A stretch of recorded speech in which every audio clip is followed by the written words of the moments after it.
Valencia. Información y entretenimiento. 99.9. Plaza Radio.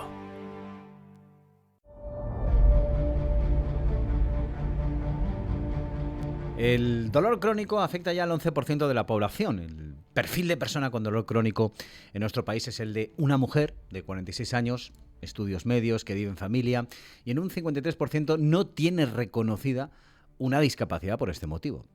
2 de cada 3 personas en España con dolor crónico son mujeres y tardan el doble que los varones en tener un diagnóstico sobre su dolencia. ¿Por qué les contamos todo esto? Porque además de ser un problema de interés general, se está celebrando en el Palacio de Congresos de Valencia el 18º Congreso Sociedad Española del Dolor, que reúne a más de 1.000 congresistas. Un congreso multidisciplinar, dinámico, participa más de 130 ponentes, cuenta con un programa científico con 61 actividades, con propuestas. Y para ello, para hablar de ello, vamos a saludar al doctor Carlos Tornero, presidente del Congreso. Señor Tornero, buenos días. Y también nos acompaña el doctor Carlos Goicoechea, copresidente del Comité Científico del Congreso. Don Carlos, también buenos días. Buenos días, no me voy a equivocar con los nombres, eso es extraordinario. Permítame poner encima de la mesa lo que yo creo que es fundamental. ¿Qué es lo que se considera como dolor crónico, dolor con carácter crónico? Lo digo para un poco, de manera la mayor divulgativa posible y rápida, don Carlos. Muy fácil, sí, en el fondo todos sabemos lo que es el dolor, porque todos alguna vez nos hemos encontrado con una situación dolorosa. Clásicamente se considera que el dolor crónico es aquel dolor que se prolonga más allá de 3 meses. Si un dolor que se tendría que haber resuelto de forma natural y lógica no se resuelve, entonces empezamos a pensar que estamos hablando de lo que llamamos un dolor crónico. Lo que sí es muy importante es entender que cuando el dolor se cronifica, y por eso lo consideramos una enfermedad, el sistema que se encarga de transmitir la información del dolor se modifica también. Y entonces la percepción que tiene el paciente de ese dolor es mucho más grande que la percepción que tendría de un dolor que llamamos agudo. ¿Qué quiero decir? Pues que si tienes una artrosis que dura 4 años, el dolor que sientes por esa artrosis no tiene nada que ver con el dolor que sentías hace 4 años. No tiene nada que ver con la percepción que tienes cuando algo te hace daño, cuando algo te duele. Digamos que el sistema se magnifica y se amplifica para que todo se sienta de forma más intensa. Ha apuntado usted una cosa que me parece importante para iniciar la conversación, que es la consideración de ese dolor crónico. ¿Enfermedad o síntoma? Usted lo ha dejado claro. Se le debe considerar enfermedad. Totalmente. Se tiene, y además vemos los pacientes en el día a día. Ya no se trata de un síntoma que intentas atajar con algún analgésico de forma puntual, sino que se han activado muchos mecanismos que ha implicado que esto ya se deba considerar enfermedad. Además, el dolor no es tan solo dolor, es que me duele una parte porque he tenido un accidente, un golpe, ¿no? Que nos podamos hacer, cogernos los dedos en la puerta. No. Lo que es que se activan muchísimos mecanismos y ya implica que el paciente nota el dolor, implica unas alteraciones a nivel mental, ansiedad, depresión. ¿Quién no, después de 6 meses doliéndote todos los días? Tú, por ejemplo, si estás todos los días aquí en la radio, sentado con los cascos y te duele la espalda, 6 meses así, tu carácter cambia. Y esto es así. Por lo tanto, es ansiedad, depresión, que pueden ir asociados, malestar y funcionalidad, que es un tema que nos gusta mucho. Nos gusta mucho porque ya no estás en la situación que estabas previamente. Te limita. No puedes venir a la radio a hacer tu programa diario que tanto te gusta, no puedes salir con tus amigos luego a tomarte una copa, tienes un aislamiento social. Por lo tanto, es un global, entonces es realmente complejo. Aislamiento social, pero también se produce estigmatización. Oh, por supuesto. Totalmente. Ten en cuenta que el dolor no se ve. El dolor, por eso. Algo te duele, tú dices que algo te duele, pero físicamente no es tan evidente.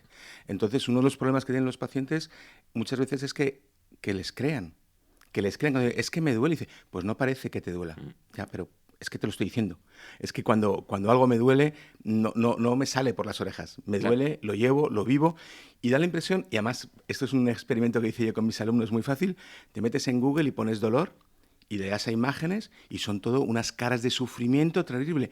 Las pacientes y los pacientes con los que yo me trato no tienen esas caras. Tienen dolor por dentro, pero no tienen una cara de sufrimiento y de angustia 24 horas al día. Claro, nosotros incluso el error que hacemos los médicos, qué buena cara tienes, ¿no? Cuando, ¿no? El tener salud es tener buena cara. Y dice, no sabe usted lo que yo sufro a diario. Digo, pero no tengo el por qué ir mal peinado, sin arreglar, ni nada. Y además es una enfermedad que si ahora mismo te amputan un dedo, pues te han amputado el dedo y todo el mundo dice, ay, ¿cómo estás con el dedo amputado? O bien tienes una cojera, o bien tienes algo en la cara que... Esto no. Esto es que no hay nadie. Entonces, y lo que sí que hacemos todos los que tratamos pacientes con dolor, lo que nos dice el paciente es verdad.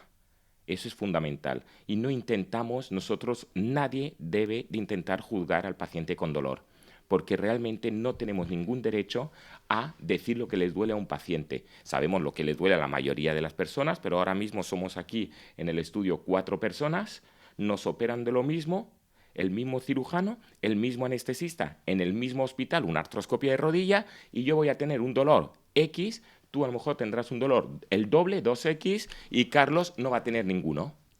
Y hemos sido todos iguales. ¿Por qué a ti te tiene que doler más? Pues hay múltiples, y ahí están muchos investigadores diciendo el por qué, ¿no? Que si parte genética, la historia que hemos vivido, por lo tanto, hay que creerse, y nosotros, los que nos dedicamos al dolor, no lo creemos, lo que me dice el paciente. Y después tenemos elementos para saber, pues, hombre, qué grado, qué magnitud. Totalmente. Etcétera, ¿no? Desconozco si lo hay, discúlpeme, doctor Goicoechea, doctor Tonero, desconozco si lo hay, un estudio sobre el impacto económico de ese dolor crónico. Lo digo porque, decía usted, el aislamiento social, bajas laborales, etcétera. Puede que con un estudio económico entendiéramos mejor la magnitud del problema. Hay estudios económicos directos que te dice cuál es el coste de un paciente con dolor que implica, pues, unas bajas laborales. El Instituto Nacional de Estadística recoge las bajas laborales asociadas a diferentes patologías. El mayor coste de bajas laborales asociadas a enfermedades o discapacidades está relacionado con la esfera musculoesquelética. Lumbalgia, cefaleas. De los 8 trastornos principales de la sociedad española, en los trastornos crónicos, cuando entrevistan el Instituto Nacional de Estadística, 4 son referentes a trastornos relacionados con el dolor: lumbalgia, cervicalgia, artrosis y migrañas. Por lo tanto, es un problema real que entre todos, y las administraciones y la industria y los investigadores, todos hemos de luchar para conseguir no solo alivio del dolor, sino calidad de vida. ¿Hemos de luchar? ¿Que no luchamos bien? No luchamos bien, no lo suficiente. Es que fíjate, hay una cosa muy curiosa, y es que la gente no quiere tener dolor. Parece una tontería, pero la gente no quiere tener dolor, y cuando un paciente tiene dolor y eso merma su calidad de vida y merma su capacidad de trabajo y se queja, los demás le miramos mal. Dice, no, mira, ya está quejándose otra vez. Oye, ¿por qué no está aquí Ramón? No, porque le duele la espalda y está en casa. Mírale, otra vez en casa. Claro. Y al final el propio paciente con dolor se culpabiliza, ¿no? Se culpabiliza y se sobreesfuerza para hacer cosas para que no le estigmaticen porque tiene dolor, y eso al final lo único que hace es empeorar su propia situación. Porque sí, porque además hay todo un entorno cultural alrededor de no te quejes, porque siempre se está quejando, que llorica, que no sé qué, y eso al final culpabiliza mucho al paciente y termina por sentirse culpable y decir, pero si es que yo quiero trabajar, claro. Si no es que no quiera ir. Es que si nos ponemos en la cabeza de un paciente con dolor todos los días, eso es. Lo menos que él quiere es seguir teniendo dolor. Ojalá pudiera dejarlo en casa cuando se va a trabajar, pero se lo lleva de la mano. Entonces, y yo conozco pacientes que han tenido que dejar su trabajo porque pedían una silla más cómoda. Una silla más cómoda para seguir haciendo su trabajo. No, mira, ya estás quejándote siempre. Sí, ahora, claro. Doctor Goicoechea, ahora que yo creo que después de la pandemia nos hemos fijado todos y estamos sensibilizándonos con la salud mental, se está trabajando mucho en ello. A lo mejor un problema que es crónico, y perdonen por el juego, evidentemente deberíamos hacer una campaña de sensibilización, digo, al respecto, porque, insisto, creo que estamos viviendo una época nos están educando para, por ejemplo, las personas que tienen problemas de salud mental, tratarlos adecuadamente, que no haya esa estigmatización a la que se refería el señor Goicoechea. Sí, efectivamente. Desde aquí, desde la Comunidad Valenciana, hay una sensibilidad. Cada comunidad autónoma tiene una sensibilidad mayor o menor. Desde aquí, desde la Comunidad Valenciana, en las próximas semanas hoy se constituye formalmente el Plan Valenciano contra el Dolor, para que cualquier persona de nuestro territorio de la Comunidad Valenciana tenga acceso al una unidad del dolor o a que sea tratado en las mismas condiciones que si vives como vosotros aquí en el centro de Valencia, que es mucho más fácil. Pero gente que está en Morella, gente que está en Alicante, gente que están un poco alejados de los núcleos donde realmente, pues que tengan el mismo acceso, porque tienen derecho. Es un derecho fundamental que viene recogido, es el derecho a no tener dolor, el derecho a ser tratado por tu problema de salud. ¿Esos problemas de salud se tratan mejor en los hospitales públicos o privados? Pues hombre, se tratan igual de bien, ¿de acuerdo? En unos sitios lo que pasa es que llegas antes y en otros llegas un poco más tarde. Pero prácticamente... Pero el tiempo no es importante en esta... El tiempo es importante, pero claro, las listas de espera son las que son. Intentamos limitarlas desde el sistema público en la medida de lo posible.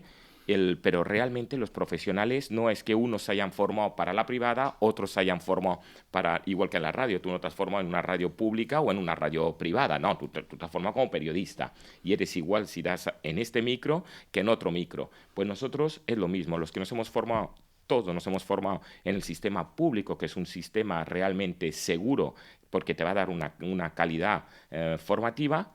Y después lo que damos como calidad asistencial a nuestros pacientes, pues es tanto en un sitio, que el sistema público es bestial en cuanto una vez que entras en él y puedes ser atendido, pero es que en el sistema privado también se da la misma calidad. Ya tuvimos una conferencia, justamente un debate sobre eso, muy interesante, y lo que cuesta es cuando llegas. Cuando llegas yo creo que es fundamental, lo digo porque es habitual que cuando uno sufre un dolor, a lo mejor, dependiendo de la persona, tarde mucho en ir al médico. Tarde mucho en ir al médico, sí. Pero es que a partir de ahí, hasta que llegan a ustedes como especialistas, sí.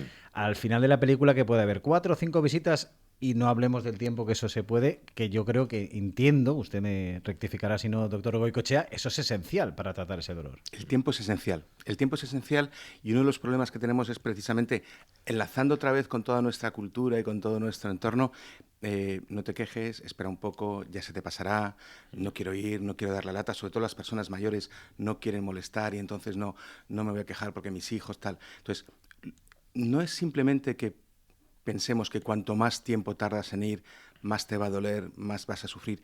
Es que sabemos que nuestras neuronas, nuestros neurotransmisores, las células de nuestro cuerpo, cuanto más tiempo están recibiendo un estímulo doloroso que está constantemente ahí bombardeando, pum, pum, pum, evidentemente todo el sistema cambia. Tú imagínate que estás llamando a una puerta y no te escuchan, llamas más fuerte. No te escuchan, llamas mucho más fuerte. Al final, de estar dando con un nudillo, das con la palma entera, das con el puño. Todo está cambiando, y dentro del cuerpo de un paciente con dolor crónico, todo ese sistema, que es un poco lo que te decía al principio, todo ese sistema ha cambiado. Cuanto más tiempo tardamos en hacer caso al dolor, más se va a cronificar, más mecanismos van a entrar a jugar parte y mucho más difícil va a ser. Enlazando un poquito con lo que decía Carlos, lo importante es que tratemos el dolor lo antes posible. ¿Quién? Todos. Desde la Sociedad Española del Dolor, que parece que es la sociedad solo del dolor, lo que nosotros queremos es que todos los médicos, todos los investigadores, todos los psicólogos, todos los fisioterapeutas, todo el personal de enfermería tenga en la cabeza constantemente algo transversal, la idea de dolor. Claro, no hay que ir a la unidad del dolor a que te traten el dolor. Te lo tienen que tratar en primaria, te lo tiene que tratar tu traumatólogo, tu neurólogo, tu fisioterapeuta. Cuanto más sepamos de dolor, y creemos que todos sabemos de dolor, pero no es cierto, cuanto más sepamos de dolor, mejor trataremos a los pacientes. Imagino que hablarán de investigación en este congreso, imagino no, lo sé, y de los tratamientos, ¿no? Hay una pregunta que uno se puede hacer cuando hablamos del dolor crónico.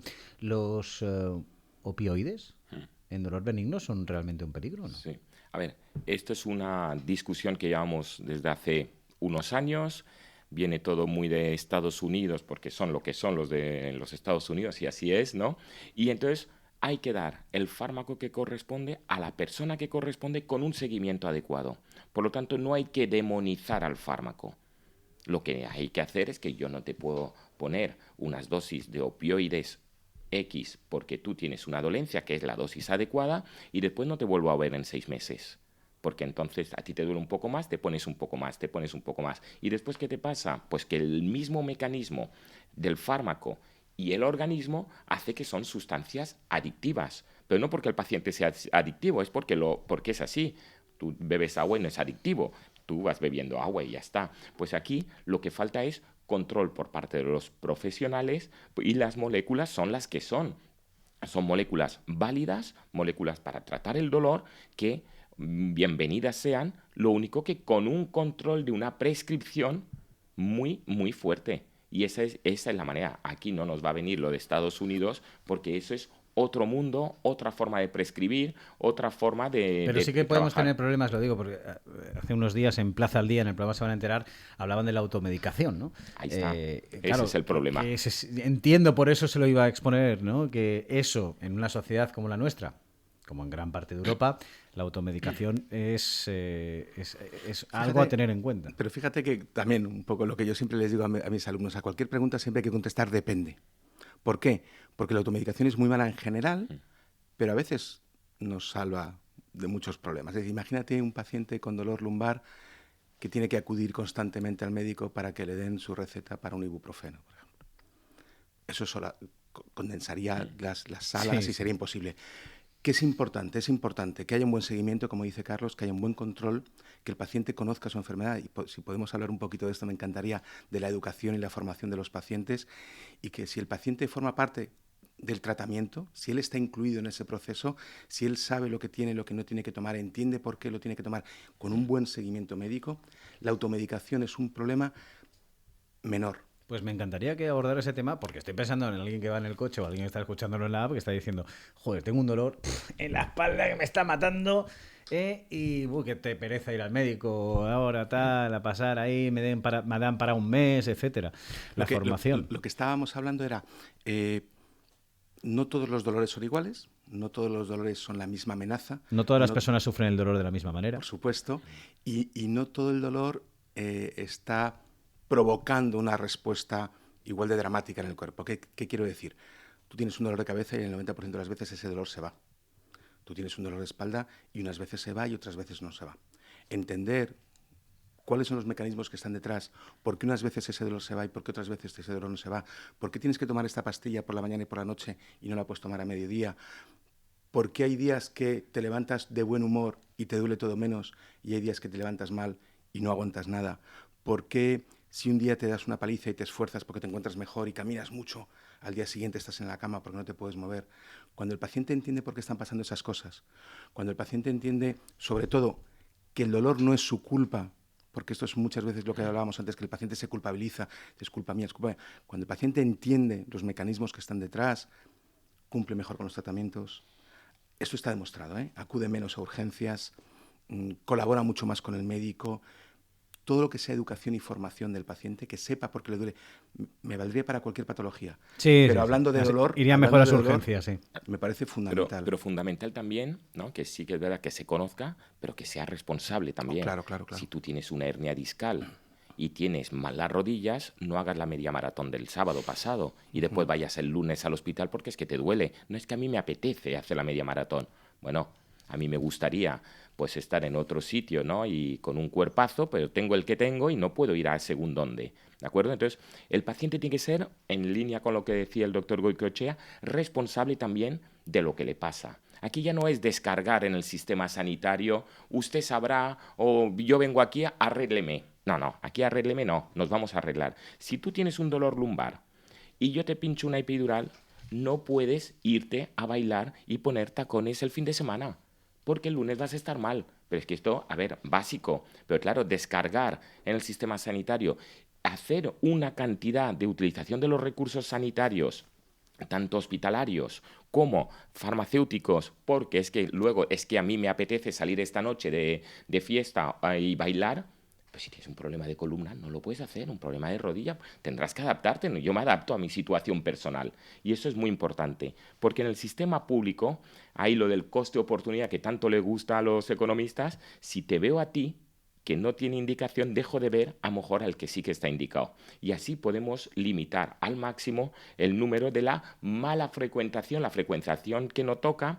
Nosotros desde el clínico estamos intentando ahora mismo de nada de hacer visitas de seguimiento regulares. Tú vienes conmigo a la unidad del dolor, yo te veo y dentro de 6 meses. ¿Y por qué 6 meses? Si es que a lo mejor estás mal en el mes 4 o a lo mejor estás mal en el mes 7. Pero ahí tienes tú una visita ocupando un lugar que podría ocupar otro que a lo mejor vas a estar bien. Entonces ahora vamos a implementar técnicas de inteligencia artificial donde el paciente podemos interactuar antes de que llegue al hospital. ¿Te encuentras mal? Prioridad 1. Ya me encuentro bien, no hace falta en el mes de febrero una visita, no hace falta en marzo, pero es que a lo mejor me hace falta en abril. Prioridad para el mes de abril, porque es cuando te encontrarás mal. Y entonces te preguntaremos de forma más o menos regular cuál es tu nivel de dolor. Cuando esté a más de X y que hayamos pactado, pues entonces saltará una alarma y tú tendrás prioridad para acceder al sistema público. ¿Y el papel que están jugando, ya estamos terminando, las redes sociales en todo esto? Las redes sociales, como todo, son muy buenas o muy malas. Afortunadamente, en la mayoría de los casos todo va muy bien. Las redes sociales digo para la información sirven, sobre no, el pero dolor. verás, sirven, por un lado les sirven mucho a los pacientes. Las redes sociales y las asociaciones en pacientes crónicos muchas veces juegan ese papel catalizador que les ayuda a hablar unos con otros, a entenderse, a saber más sobre sus enfermedades, a sentirse más apoyado. Muchas veces eso es necesario, ¿no? Decir, oye, yo tengo esta enfermedad, que es una enfermedad que nadie me entiende, pero tú sí me entiendes porque eres mi par y estás conmigo. Está bien que hablemos, siempre y cuando no se convierta en una obsesión, siempre y cuando no te acuerdes que hay vida fuera de las asociaciones. Con las redes sociales pasa un poco lo mismo. Tú ves pacientes que hablan con otros pacientes, que les sirven de ayuda, etc. Y luego, por supuesto, está el reverso tenebroso, cuando eso solo sirve para gente que está muy enfadada, porque una de las cosas que produce el dolor, y esto lo hemos ido viendo, estuvimos ayer en el Congreso, se estuvo hablando, a raíz, curiosamente, del COVID, la ira, que no era un factor que estuviera asociado al dolor, cada vez se está asociando más al dolor. La gente cada vez está más enfadada por todo y también repercute en el dolor. Y eso en las redes sociales a veces lo ves. Pacientes muy enfadados que no encuentran solución a su dolor, que no encuentran alivio y que lo sueltan por las redes de forma Pues hay agresiva. mucho trabajo, porque sí. la ira está disparada. Bueno, sobre todo en ese submundo paralelo, pero también en la Ira y vida dolor. real. Sí. Pues doctor Carlos Tornero, presidente del Congreso, y doctor Carlos Goicoechea, copresidente del Comité Científico de ese Congreso, el 18º Congreso Sociedad Española del Dolor, que reúne en Valencia, en el Palacio de Congresos, a más de 1000 congresistas. Muchas gracias por haber hablado de un tema tan cotidiano y a veces no tan abordado como debería serlo en el tema de la salud pública, un problema de primer orden. Don Carlos, muchas gracias. Muchas gracias a ustedes.